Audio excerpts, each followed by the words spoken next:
ഒരാൾ ഒരു വീട് വെക്കാൻ ആഗ്രഹിക്കുമ്പോൾ അല്ലെങ്കിൽ ഒരു വീട് പണി തുടങ്ങുമ്പോൾ അവരുടെ മനസ്സിൽ കൂടി പോകുന്ന ഏറ്റവും വലിയൊരു കാര്യം എന്ന് വെച്ചാൽ നമ്മുടെ വീടിൻ്റെ സ്ട്രക്ചർ ഏറ്റവും നല്ല സ്ട്രെങ്തി ആയിരിക്കണം എന്നുള്ളതാണ്. സ്ട്രെങ്തി ആയിരിക്കാൻ വേണ്ടി അല്ലെങ്കിൽ നല്ല സ്ട്രെങ്ത് ഉള്ള ബിൽഡിംഗ് ആയിരിക്കാൻ വേണ്ടി എല്ലാവരും ചെയ്യുന്നത് വെച്ച് കഴിഞ്ഞാൽ വില കൂടിയ സിമെൻറ്റുകൾ മേടിക്കുക അല്ലെങ്കിൽ വില കൂടിയ കമ്പി മേടിക്കുക എന്നുള്ളതൊക്കെ ആയിരിക്കും നമ്മുടെ ഒരു മനസ്സിൽ ചെയ്യുന്നത്. അപ്പം ഇന്ന് ഈ വീഡിയോയിൽ കൂടി ഞാൻ നിങ്ങളുമായിട്ട് പങ്കുവെക്കാൻ ഉദ്ദേശിക്കുന്നത് വില കൂടിയ സിമെൻറ്റ് ആണോ വേണ്ടത്, അതോ ഏത് ടൈപ്പ് ഓഫ് സിമെൻറ്റാണ് നമ്മുടെ വീട് പണിക്ക് സെലക്ട് ചെയ്യേണ്ടത് എന്നുള്ളതാണ് നമ്മൾ ഈ വീഡിയോയിൽ കൂടി നോക്കുന്നത്. ഞാൻ ബെനു വർഗീസ്, വീട് വിചാരത്തിൻ്റെ പുതിയൊരു വീഡിയോയിലേക്ക് ഏവർക്കും സ്വാഗതം.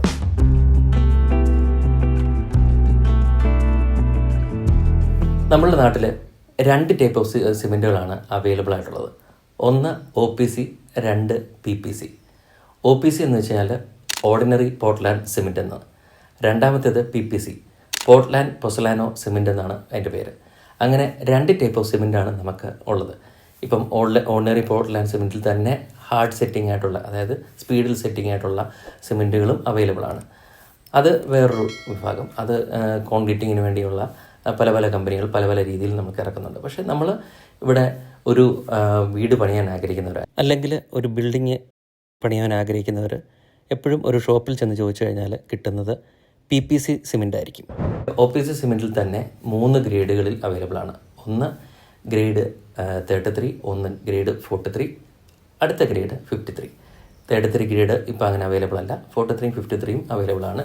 പക്ഷേ നമ്മൾ ഏതൊരു കടയിൽ ചെന്ന് ചോദിച്ചാലും മിക്കവാറുള്ള കടകളിലൊക്കെ തന്നെ നമുക്ക് OPC 53 ഗ്രേഡ് ആയിരിക്കും അവൈലബിൾ ആയിട്ടുള്ളത്. നമ്മളിങ്ങനെ പലതരം സിമെൻറ്റുകളെ കുറിച്ചൊക്കെ പറയുന്നതിന് മുമ്പ് തന്നെ നമ്മുടെ സിമെൻറ്റിൻ്റെ പ്രോപ്പർട്ടി എന്താണ്, അല്ലെങ്കിൽ സിമെൻറ്റ് എന്താണ് ചെയ്യുന്നത് എന്ന് ഉള്ളത് നമുക്ക് മനസ്സിലാക്കാം. നമ്മളുടെ അഗ്രിഗേറ്റിനെ, അതായത് സിമെൻറ്റ് ചെയ്യുന്നതെന്ന് വെച്ചാൽ നമ്മുടെ മെറ്റല്, നമ്മുടെ സാൻഡ്, അതിനോട് ബൈൻഡ് ചെയ്ത് നിർത്തുന്ന ഒരു ബൈൻഡിങ് പ്രോപ്പർട്ടിയാണ് സിമെൻറ്റ് നൽകുന്നത്. ഇപ്പം റീൻഫോഴ്സ്ഡ് സിമെൻ്റ് ആണെങ്കിൽ, അതായത് കമ്പി, മെറ്റല്, സാൻഡ്, അതോടൊപ്പം തന്നെ സിമെൻറ്റ് കൂടെ ചേർക്കുകയാണെങ്കിൽ സിമെൻറ്റ് ചെയ്യുന്ന പ്രോപ്പർട്ടി എന്ന് വെച്ചാൽ ഈ 3 കാര്യങ്ങൾ, അതായത് മെറ്റല്, സാൻഡ്, അതോടൊപ്പം കമ്പി, 3നെയും ബൈൻഡ് ചെയ്യുക എന്നുള്ള പ്രോപ്പർട്ടിയാണ് നമുക്ക് നൽകിക്കൊണ്ടിരിക്കുന്നത്. ഞാൻ നേരത്തെ പറയുകയുണ്ടായി 2 തരം സിമെൻറ്റുകളുണ്ടായിരുന്നു. ഒന്ന് OPC, രണ്ട് PPC. OPC എന്ന് പറഞ്ഞാൽ നേരത്തെ പറഞ്ഞ പോലെ തന്നെ ordinary Portland cement. Ordinary Portland cement എന്ന് പറയുമ്പോഴത്തേക്ക് സിമെൻറ്റ് ക്ലിങ്കർ പ്ലസ് ജിപ്സം മെറ്റീരിയൽസാണ് നമുക്കതിനകത്ത് വരുന്നത്. അത് ഹാർഡ് സെറ്റിങ്ങും ആണ്. PPC എന്ന് പറയുമ്പോഴത്തേക്ക് നമ്മുടെ cement clinker plus gypsum plus pozzolana ആണ് നമുക്ക് വരുന്നത്. ഇത് പൊസലാനോ കൂടെ ആഡ് ചെയ്ത് വരുമ്പോഴത്തേക്ക്, അല്ലെങ്കിൽ PPC എന്ന് പറയുമ്പോഴത്തേക്ക് ഇതിൻ്റെ സ്ട്രെങ്തനിങ്ങിൻ്റെ സമയം ഇച്ചിരി കൂടുതലായിട്ട് എടുക്കും. സ്ട്രെങ്തനിങ് പ്രോപ്പർട്ടി സമയം ഇച്ചിരി കൂടുതലായിട്ട് എടുക്കുന്നതായിരിക്കും PPC എന്ന് പറയുന്നത്. PPC ആണ് നമ്മുടെ വീട് പണികളിൽ അല്ലെങ്കിൽ കൂടുതലായിട്ട് കോൺക്രീറ്റിങ് അല്ലെങ്കിൽ ബ്രിക്ക് വർക്ക് അല്ലെങ്കിൽ അങ്ങനെയുള്ള കാര്യങ്ങൾക്ക് കൂടുതലായിട്ട് ഉപയോഗിക്കുന്നത്. പിന്നെ PPC എവിടെ ഉപയോഗിക്കുന്നത് വെച്ചാൽ വലിയ മാസ്സായിട്ടുള്ള കോൺക്രീറ്റിങ് ഏരിയ ഒക്കെ ആണെങ്കിൽ, വലിയ ലാർജ് സ്കെയിലുള്ള കോൺക്രീറ്റിങ് ഏരിയയിലൊക്കെ ആണെങ്കിൽ PPC ആയിരിക്കും കൂടുതലായിട്ട് ഉപയോഗിക്കുന്നത്. പിന്നെ വലിയ പ്ലാസ്റ്ററിങ് ലെങ്തുള്ള പ്ലാസ്റ്ററിങ് ഏരിയാസിലും PPC സിമെൻറ്റ് കൂടുതലായിട്ട് ഉപയോഗിക്കാറുണ്ട്. ഇനിയിപ്പോൾ നമുക്ക് ഏറ്റവും കൂടുതലായിട്ട് നമ്മുടെ നാട്ടിൽ ഉപയോഗിക്കുന്ന, അല്ലെങ്കിൽ വീട് പണികളിൽ അല്ലെങ്കിൽ കൺസ്ട്രക്ഷനിൽ ഉപയോഗിക്കുന്ന OPC സിമെൻറ്റ് എന്താണ് എന്നുള്ളത് വളരെ ഡീറ്റെയിൽഡായിട്ട് മനസ്സിലാക്കാം. നേരത്തെ ഞാൻ പറയുകയുണ്ടായി 43 ഗ്രേഡും 53 ഗ്രേഡും. 53 ഗ്രേഡ് ആണ് കൂടുതൽ അവൈലബിളും എന്നുള്ളത് ഞാൻ പറയുകയുണ്ടായി. 53 ഗ്രേഡ് സിമെൻറ്റാണ് നമ്മളൊരു ഷോപ്പിൽ പോയി കഴിഞ്ഞാൽ നമ്മൾക്ക് കൂടുതലായിട്ട് നമുക്ക് കിട്ടുന്നത്. ഈ 53 ഗ്രേഡ് എന്താണ് എന്ന് വെച്ച് കഴിഞ്ഞാൽ 28 ദിവസത്തെ ക്യൂറിംഗ് പീരീഡ് കഴിയുമ്പോഴത്തേക്ക് 53 ഗ്രേഡ് സിമെൻറ്റുകൾ 53 MPa സ്ട്രെങ്ത് അറ്റൈൻ ചെയ്യും എന്നുള്ളതാണ്.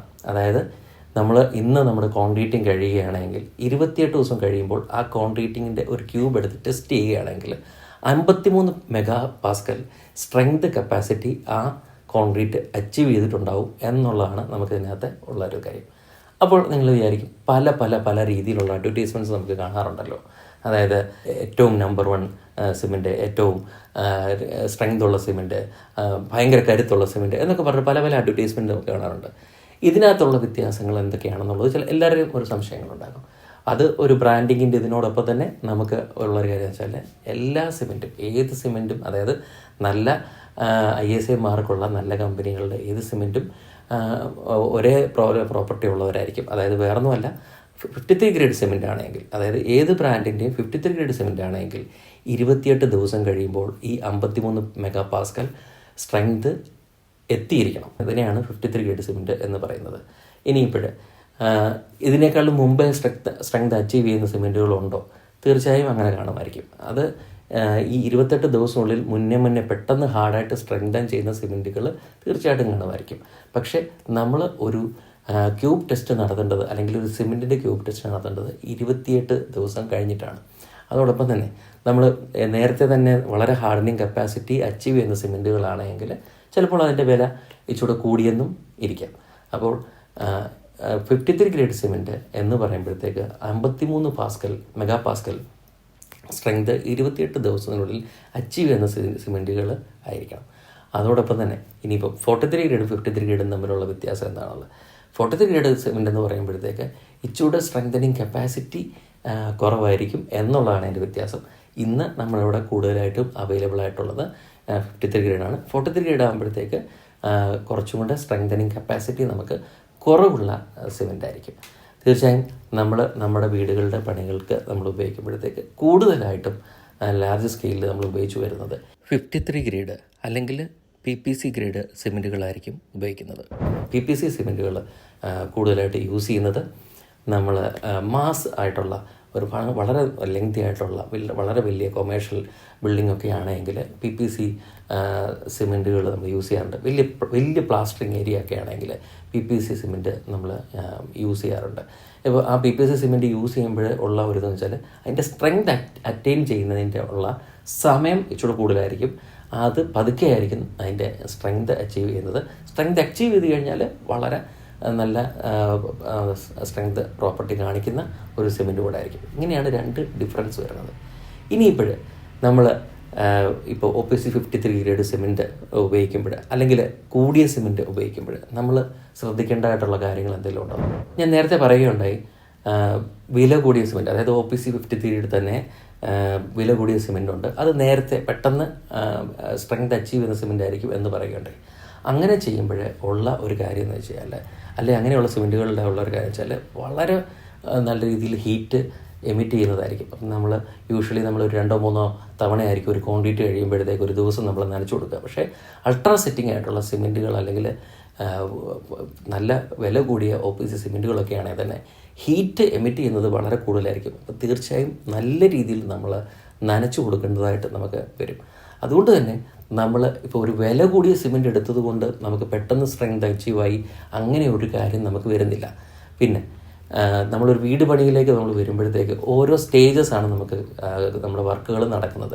ഫൗണ്ടേഷൻ്റെ വർക്ക്, അത് കഴിഞ്ഞൊരു കഴിയുമ്പോഴാണ് ബ്രിക്ക് വർക്ക്, സ്ലാബിൻ്റെ വർക്കുകൾ, അങ്ങനെ ഓരോരോ വർക്കുകളായിട്ട് നമുക്ക് വരുന്നത്. അപ്പോൾ തീർച്ചയായിട്ടും നമ്മളൊരു വില കൂടിയ സിമെൻറ്റ് വാങ്ങിച്ചത് കൊണ്ട് നമുക്ക് കൂടുതൽ ബെനിഫിറ്റ് കിട്ടുന്നു എന്നുള്ളതില്ല. ഞാൻ നേരത്തെ പറഞ്ഞ പോലെ തന്നെ 53 ഗ്രേഡ് സിമെൻ്റ് ആണെങ്കിൽ 28 ദിവസത്തിനുള്ളിൽ ആ 53 മെഗാ പാസ്കൽ സ്ട്രെങ്ത് അച്ചീവ് ചെയ്തിരിക്കണം. ഇനിയിപ്പോൾ നമുക്കൊരു ക്യാൻഡിലിവർ സർഫസ് ഒക്കെയാണ് വരുന്നത്. തീർച്ചയായിട്ടും നിങ്ങൾ അൾട്രാ സെറ്റിംഗ് ആയിട്ടുള്ള വില കൂടിയ സിമെൻറ്റുകൾ നമ്മൾ വാങ്ങിക്കേണ്ടതായിട്ടുണ്ട്. കാരണം വേറെ ഒന്നുമല്ല, നമുക്കൊരു ക്യാൻഡിലിവർ പോർഷനൊക്കെ വരുമ്പോഴത്തേക്ക് നമുക്ക് ഷട്ടറിങ് ചെയ്ത് നമ്മൾ കോൺക്രീറ്റ് ചെയ്യുന്നു. അപ്പോൾ എത്രയും പെട്ടെന്ന് നമ്മൾ സ്ട്രെങ്ത് അച്ചീവ് ചെയ്യുക എന്നുള്ളതാണ് നമ്മുടെ ഒരു മിഷൻ എന്ന് പറയുന്നത്. അതുകൊണ്ട് തന്നെ അതിന് നമ്മൾ അൾട്രാ സെറ്റിംഗ് ആയിട്ടുള്ള സിമെൻറ്റുകൾ നമ്മൾ യൂസ് ചെയ്യാം, അല്ലെങ്കിൽ വില കൂടിയ സിമെൻറ്റുകൾ നമ്മൾ യൂസ് ചെയ്യുന്നത് നല്ലതായിരിക്കും. എന്നിരുന്നാൽ തന്നെ ഞാൻ പറയുന്നത് ഒരിക്കലും വില കൂടിയ സിമെൻറ്റ് മോശമാണെന്നോ അല്ലെങ്കിൽ വില കൂടിയ സിമെൻറ്റ് വാങ്ങണ്ട എന്നുള്ളതല്ല.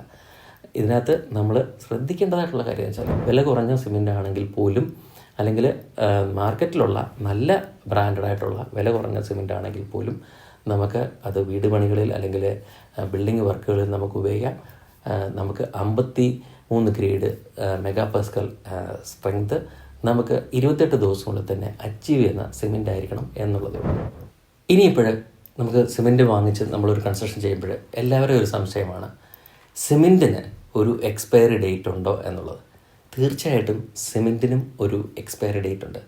നമ്മൾ സിമെൻറ്റ് നമ്മൾ മാനുഫാക്ചറിങ് ചെയ്ത് കഴിഞ്ഞാൽ അന്ന് തൊട്ട് 3 മാസത്തേക്കാണ് സിമെൻറ്റിൻ്റെ എക്സ്പയറി ഡേറ്റ് എന്നുള്ളത്. അതായത് 3 മാസത്തിനുള്ളിലാണ് നമ്മൾ ഉപയോഗിക്കേണ്ടത്. 3 മാസത്തിന് ശേഷം നമ്മൾ ആ സിമെൻറ്റ് യൂസ് ചെയ്യില്ല എന്നുള്ളതാണ് ടെക്നിക്കലി പറയുന്നത്. സിമെൻറ്റ് 3 മാസത്തിന് ശേഷം ഉപയോഗിച്ചാൽ എന്തെങ്കിലും പ്രോബ്ലം ഉണ്ടോ എന്ന് ചോദിച്ചു കഴിഞ്ഞാൽ ടെക്നിക്കലി പറയുന്നത് വെച്ച് കഴിഞ്ഞാൽ 3 മാസത്തിന് ശേഷം, അതായത് മാനുഫാക്ചറിങ് ഡേറ്റിൻ്റെ അന്ന് മുതൽ 3 മാസത്തിന് ശേഷം ഉപയോഗിക്കുന്ന സിമെൻ്റ് ആണെങ്കിൽ നമ്മളിപ്പം 4 മാസം ആവുകയാണെങ്കിൽ ഒരു 90% സ്ട്രെങ്തേ അച്ചീവ് ചെയ്യത്തുള്ളൂ എന്നുള്ളതാണ് പറയുന്നത്. 5 മാസം ആണെങ്കിൽ ഒരു 70% സ്ട്രെങ്ത് അച്ചീവ് ചെയ്യത്തുള്ളൂ എന്നുള്ളതാണ് പറയുന്നത്. ഒരു 6 മാസമോ അല്ലെങ്കിൽ അതിൽ കൂടിയത് പഴകിയ സിമെൻ്റ് ആണെങ്കിൽ 50% അല്ലെങ്കിൽ അതിൽ താഴെയോ സ്ട്രെങ്തേ അച്ചീവ് ചെയ്യത്തുള്ളൂ എന്നുള്ളതാണ് നമ്മൾ പറയുന്നത്. അപ്പോൾ അതുകൊണ്ട് തന്നെ നമ്മൾ സിമെൻറ്റ് നമ്മുടെ സൈറ്റിൽ കൺസ്ട്രക്ഷനിൽ ഉപയോഗിക്കുമ്പോഴത്തേക്ക് അതിനൊരു എക്സ്പയറി ഡേറ്റ് ഉണ്ട്. അത് ഫ്രം ദി മാനുഫാക്ചറിങ് ഡേറ്റ് 3 മാസത്തിനുള്ളിൽ ഉപയോഗിക്കണം എന്നുള്ളതാണ്. ഇനിയിപ്പോഴേ ഇതെങ്ങനെ അറിയാമെന്നുള്ളത്, നമ്മുടെ സിമെൻറ്റ് ബാഗിൻ്റെ കോർണറിൽ നമ്മുടെ ആ സിമെൻറ്റ് ബാഗിൻ്റെ മാനുഫാക്ചറിങ് ഡേറ്റ് ഏതൊരു ബ്രാൻഡഡ് കമ്പനികളും പ്രിൻ്റ് ചെയ്തിട്ടുണ്ടാകും. അപ്പോൾ തീർച്ചയായിട്ടും നമ്മൾ സിമെൻറ്റ് പർച്ചേസ് ചെയ്യുമ്പോൾ നമ്മൾ ശ്രദ്ധിക്കേണ്ടതായിട്ടുണ്ട്. നമ്മൾ 3 മാസത്തിനുള്ളിൽ നമ്മൾ ആ സിമെൻറ്റ് ബാഗ് യൂസ് ചെയ്യേണ്ടതായിട്ടുണ്ട്. അതോടൊപ്പം തന്നെ നമ്മുടെ ഒരു കൺസ്ട്രക്ഷൻ സൈറ്റിലേക്ക്, അതായത് ഒരു വീടിൻ്റെ കൺസ്ട്രക്ഷൻ സൈറ്റിലേക്ക് നമ്മൾ സിമെൻറ്റ് എടുക്കുമ്പോൾ വളരെ നല്ലതായിട്ട് ശ്രദ്ധിക്കണം. അതായത് നമുക്കൊരു ഫുൾ ലോഡ് വണ്ടി 300 ബാഗ് ഒരുമിച്ച് കൊണ്ടുവന്ന് ഇറക്കുമ്പോഴത്തേക്ക് ഇത്ര രൂപ ലാഭമുണ്ട് എന്ന് കരുതി നമ്മൾ ഒരിക്കലും ലാർജ് സ്കെയിലിൽ നമ്മുടെ കൺസ്ട്രക്ഷൻ സൈറ്റിൽ സിമെൻറ്റ് നമ്മൾ സ്റ്റോർ ചെയ്യുകയേ ചെയ്യരുത്. അത് വേറൊന്നുമല്ല, ഈ നേരത്തെ ഞാൻ പറഞ്ഞ പോലെ തന്നെ 3 മാസത്തേത് ഒക്കെ ആയിട്ടുള്ള ആ ഒരു എക്സ്പയറി ഡേറ്റിന് എത്തിപ്പോകാതിരിക്കാൻ വേണ്ടിയാണ് ഒരു കാരണം. 2, സിമെൻറ്റിൻ്റെ ഏറ്റവും വലിയ ശത്രു എന്ന് പറയുന്നത് ഈർപ്പമാണ്. നമ്മുടെ ഈ നാടെന്ന് പറയുന്നത് എപ്പോഴും ഈർപ്പം ഒത്തിരി ഉള്ളൊരു നാടാണ്. അതുകൊണ്ട് തന്നെ സിമെൻറ്റ് കട്ടിയായി പോകാനും ഉള്ള ഒരു ചാൻസസ് ഉണ്ട്. നമ്മുടെ വീടിൻ്റെ ഒരു വർക്ക് സ്റ്റാർട്ട് ചെയ്യുകയാണെങ്കിൽ അതിൻ്റെ ഓരോരോ സ്റ്റേജാണ്. നമ്മളൊരു ഫൗണ്ടേഷൻ, അതായത് നമ്മുടെ ഗ്രൗണ്ട് ലെവലിന് താഴോട്ടുള്ള ഫൗണ്ടേഷൻ വർക്കുകൾ തീർക്കാൻ വേണ്ടി ഒരു 100 ബാഗ് സിമെൻ്റാണ് ആവശ്യമെങ്കിൽ നമ്മളൊരു 100 ബാഗ് ഇറക്കിയാൽ മതി. നമ്മുടെ പ്ലിന്ത് ബീമിൻ്റെ ക്വാണ്ടിറ്റിക്ക് വേണ്ടിയുള്ളത് അന്നേരം ഇറക്കിയാൽ മതി ഒരു 100 ബാഗ്. അങ്ങനെ ഓരോ സ്റ്റേജ് വൈസായിട്ട് നമ്മൾ സിമെൻറ്റ് ബാഗുകൾ അല്ലെങ്കിൽ നമ്പർ ഓഫ് സിമെൻറ്റ് ഇറക്കുന്നതായിരിക്കും, അല്ലെങ്കിൽ ലോഡ് ഓഫ് സിമെൻറ്റ് ഇറക്കുന്നതായിരിക്കും ഏറ്റവും നല്ലത്. അതോടൊപ്പം തന്നെ നമ്മൾ സിമെൻറ്റ് ബാഗൊക്കെ തന്നെ സൂക്ഷിക്കുന്നത് വളരെ നല്ല രീതിയിലായിരിക്കണം.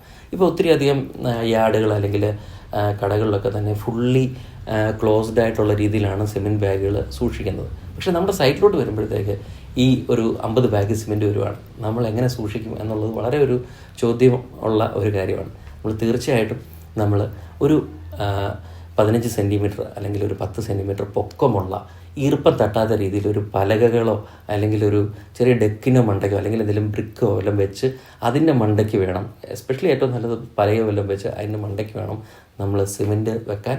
അതോടൊപ്പം തന്നെ നമ്മൾ പടുതയൊക്കെ ഇട്ട് വളരെ ടൈറ്റായിട്ട് നമ്മൾ സിമെൻറ്റ് മൂടി വെക്കണം. ഡയറക്റ്റ് നമ്മുടെ ഗ്രൗണ്ടിലോട്ടോ അല്ലെങ്കിൽ ഡയറക്റ്റ് നമ്മുടെ ഫൗണ്ടേഷനിലോ അല്ലെങ്കിൽ ഡയറക്റ്റ് നമ്മുടെ തറയിലോട്ടോ മുട്ടിയിരിക്കുന്ന രീതിയിൽ ഒരിക്കലും സിമെൻറ്റ് കീപ്പ് ചെയ്യല്.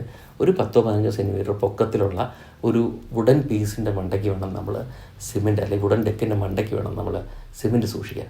തീർച്ചയായിട്ടും അങ്ങനെ നമ്മൾ സിമെൻറ്റ് സൂക്ഷിക്കുകയാണെങ്കിൽ നമുക്ക് നമ്മുടെ വീടിൻ്റെ പണിയിലേക്ക് നമുക്ക് ഏറ്റവും നല്ല രീതിയിലുള്ള ക്വാളിറ്റി ആയിട്ടുള്ള സിമെൻറ്റ് കോൺക്രീറ്റ് വർക്കുകളൊക്കെ തന്നെ നമുക്ക് ചെയ്യാൻ സാധിക്കും. ഇങ്ങനെ നമ്മുടെ സിമെൻറ്റ് സെലക്ഷനിലും അതിപ്പം വില കൂടിയ സിമെൻറ്റ് എടുക്കാം, കുറഞ്ഞെടുക്കാം, പക്ഷേ നമുക്ക് ISC ഗ്രേഡുള്ള പ്രോപ്പറായിട്ടുള്ള PPC ഗ്രേഡ് സിമെൻറ്റ് സെലക്ട് ചെയ്യുക.